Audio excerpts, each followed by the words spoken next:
everyone, welcome back to my channel. I'm making this video because I asked you on Instagram what country you wanted to see next in terms of a suggested itinerary, and you chose Morocco, so here it is. Best of Morocco in 8 days. I actually flew into Morocco from Spain, so the flight was not that expensive. It was around $150, but if you are flying to Morocco from the west, like US or Canada, it's going to be a little more pricey. If I'm trying to get the cheapest flights, I always use skyscanner.com or .ca. Not sponsored or anything, I just find that this is the best site to find cheap flights. In terms of tours, when you got there, it's very good to have a guide.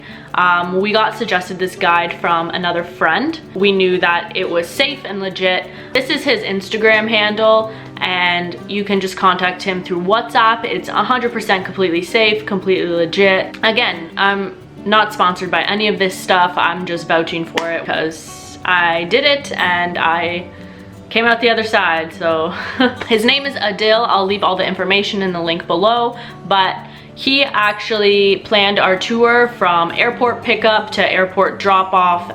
We had a driver the entire way. He planned all of our Riad stays, all the excursions we were going to see. We didn't actually ask him to see anything in particular, but like what he had planned for us was just out of this world. So if there's something in the itinerary that you'd rather see something else than that, then maybe he can incorporate that for you. It's all customizable, so again, it's up to you. Just contact him, and if you're there for less days, more days, but we went for 8 days, so this is what we had done, and it was a lot. In terms of money in Morocco, they use the Moroccan dirham, so you might want to exchange some money before you go, because if you want to shop in the marketplaces or give tips and stuff like that, it's always better to use cash. Not a lot of places take Visa unless you're shopping in an actual like mall or building. Some of the markets do take Visa, but they prefer not. Again, a lot, like some of the places do take Euro and US dollar as well, but they prefer the Moroccan dirham. Also, there's a lot of money exchange places everywhere. Just be careful when you're holding like that much cash on you, but that goes for anywhere, not just Morocco. Okay, so let's just get into it.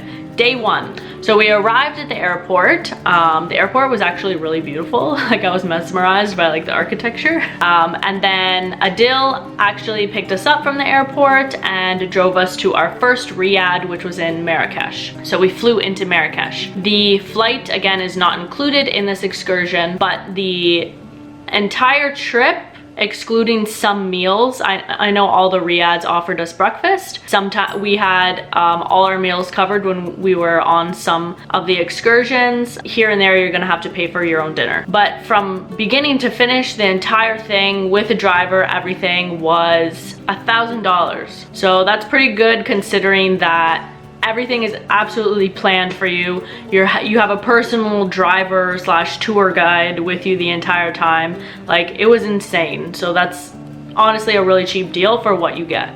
Morocco was like one of the best trips of my entire life. Okay, so I'm getting ahead of myself. Day one, you're getting picked up from the airport and you're getting taken to your Riad. And then for the first day, we were just given some free time because we just got in from the airport. So we went to a popular fish market. Everything was so fresh and delicious, very well priced. And then you're gonna go wanna check out at nighttime the nightlife in Marrakech.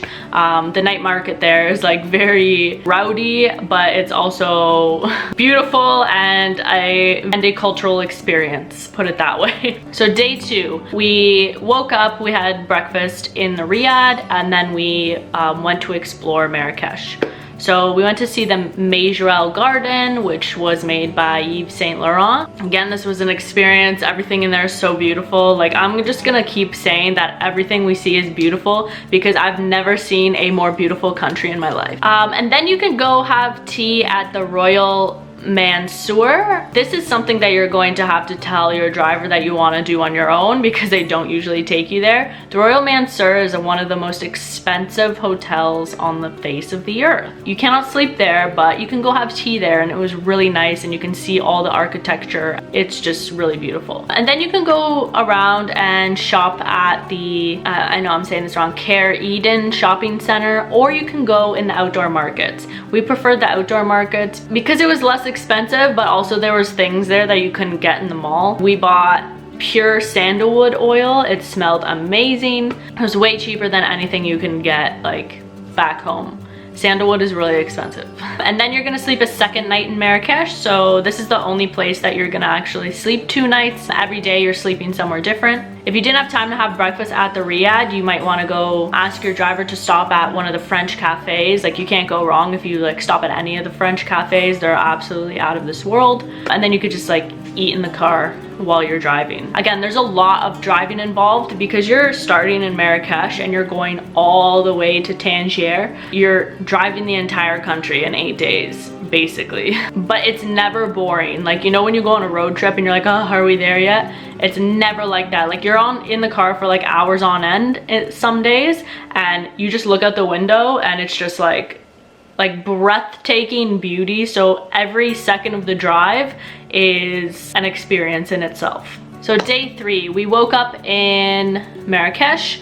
Our driver took us to go see an ancient burial temple, or I think it was a burial temple for royalty, if I'm not mistaken. After you see that, you're gonna take the drive to Atlas Mountains. This drive was spectacular. You go on one of the most scariest highways in the world, but it is definitely worth it. On the way, we were able to see an original community of indigenous people of Morocco, which they call Berbers in English. I know it's not a lot, but the least you can do is recognize the land that whose land you're traveling to when you travel to different countries. And so I was happy to learn a little bit about the indigenous peoples of Morocco. Our driver asked us if we actually wanted to go into their community and walk around and see everything. We didn't feel comfortable with that. We didn't want to invade. So we just looked from afar and then asked our driver any, you know, historical information that like we wanted to know. When you're driving along the way, there are very like magnificent places to take pictures.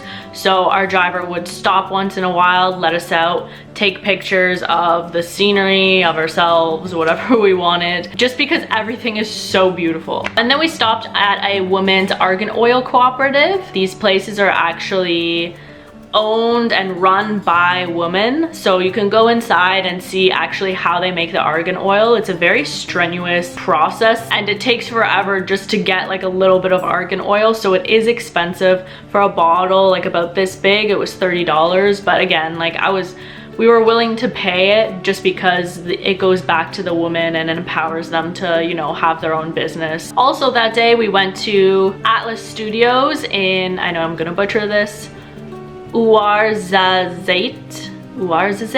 But this was a studio actually where they film everything in Morocco. So a lot of videos that you think are filmed in Dubai or other deserts around the world are actually filmed in Morocco, just because it's cheaper and because they're a little bit more lenient with what they allow in terms of scandalousness. So for example, they were saying that when they filmed Sex in the City in Abu Dhabi, like that movie, they actually filmed it in Morocco because they tried to in Abu Dhabi, and in Abu Dhabi they were like, what are you doing? This is too scandalous, and they kind of kicked them out. So they went to Morocco. It was really cool to see all of that. And then you're going to sleep in a riad there in Ouarzazate. I hope I'm saying that right.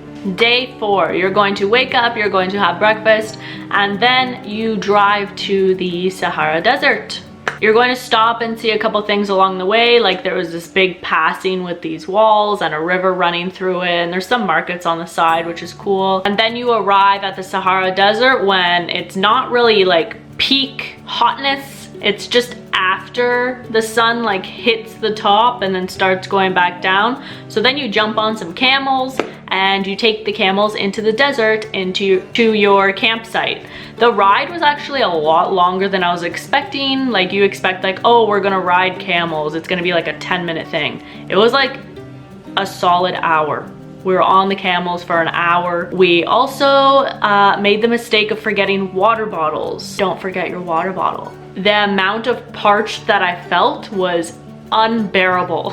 I had a blonde moment, okay? I love camels, so it was the best thing in my life. and then they stop a little bit before your campsite so that you can climb this giant sand mountain so that you can watch the sunrise. It's very beautiful. Again, I'm gonna warn you, if you're not very physically fit, climbing these sand mountains is a strenuous thing. Like, it's not like hiking a dirt mountain. It's like, because like you're walking on the sand, but instead of continuous walking, like the sand like pushes you down and then pushes you down again. So like you just like, you're taking 2 steps forward and 1 step back. So it's very, but the weird thing that I noticed is that the sand in the desert is not hot like sand you will see like on a beach. So like when I was in Costa Rica, one day it felt like I got 3rd degree burns on the bottom of my feet because the sand was so hot. But in the desert, it is not. We went barefoot and it was like cool. And then the campsite you go to is actually like glamping. There's no air conditioning, so be prepared to sleep in the heat,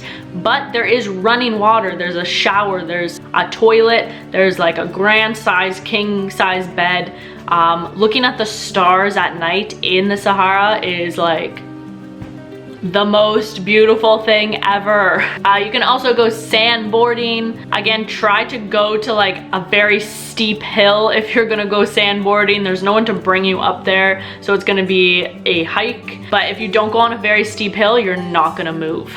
And then you sleep there, wake up, and then you start your drive to Fez. So in Fez, there's a lot of things to see along the way. Again, so you stop, take pictures. The drive here actually took a while, so when we got there, it was nighttime, so we just went out for dinner, grabbed something to eat, and then we went back to the Riad and had a good night's sleep. The Riad in Fez was actually so beautiful, and the breakfast in the morning, magnificent. So then we woke up on day 6. We walked around the Fez market. We actually booked a walking tour. I think it was $15 because he was able to take us around all the great things that you can see in Fez.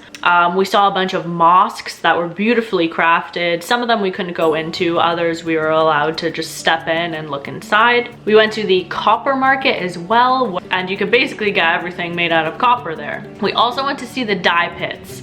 So while this is very interesting to see, it smelled so bad because they were dyeing leather, and like it just smelled like dead animal carcass everywhere.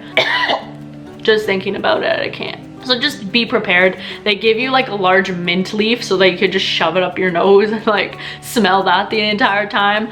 But it is something you want to see. Just be prepared for the stank. And then we saw a tile factory. They made some absolutely beautiful things there as well. And then we started the drive to Chefchaouen, which is the Blue City. We ate dinner at our Riad there in Chefchaouen, and then we took a hike up a mountain. It might be a little bit tricky to find it at first, but then you just ask some people around and then they tell you, oh, go this way, and then you find the path and then you walk all the way up to the top, and a bunch of people are there to watch the sunset. Then we slept in Chefchaouen, woke up the next day, had breakfast, and then we walked around the Blue City. Just walking around the Blue City in itself is like amazing because everything is blue. Everything in Morocco, just prepared to be amazed by beauty. They have a really good market in the Blue City too. We got a lot of turquoise jewelry at a very good price. And then after we were done there, we started our drive to Tangier. When we got to Tangier, we went to the Cave of Hercules, a cave where if you look at it from a certain angle, it's shaped like Africa. A guy actually climbed up to the cliff part of the cave and jumped off. This is illegal and the security there is going to start yelling at you, but we really wanted to take pictures up there, so we waited till security wasn't looking and actually climbed up. It is dangerous, don't try this. You're gonna get in trouble, but we managed to get some photos anyways.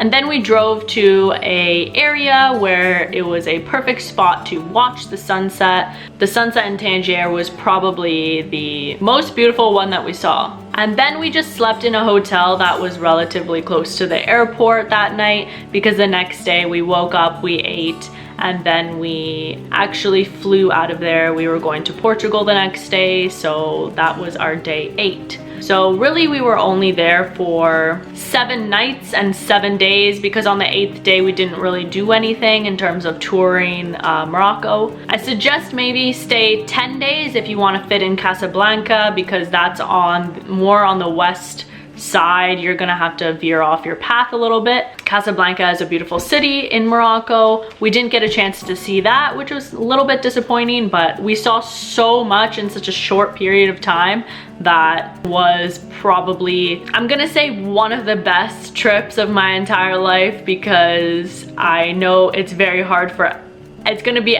very hard for anything to beat it, but I have a lot of traveling to do, so you never know. I also would have liked to spend a little bit more time in Tangier, because they do have a beautiful beach there. So again, things to consider when you're planning your trip with Adil, and it just depends on how long you're gonna be there as well. You can go for shorter periods of time, but for sure you're gonna miss out on some of the things because you have to drive a long way to get there. But just talk to him and he will try and fit everything you want into your trip. Make sure you tip your driver if you do book one of these things. He's with you the entire time and he's driving you everywhere, so we did leave him a good tip. He was so respectful. Me and my best friend were traveling together, and we were like 2 young women in a Muslim country, so it was smart for us to have a tour guide the entire time. But yeah, again, overall, everything in Morocco was absolutely beautiful. I couldn't have asked for a better time there, and the people are so nice and accommodating, and I didn't have any bad experiences there. If you have a chance to go, highly suggest you go, and highly suggest that you book one of these guided tours just so you can fit in everything and see all the beautiful highlights of Morocco. That's all I have for you. See you in the next one. Bye.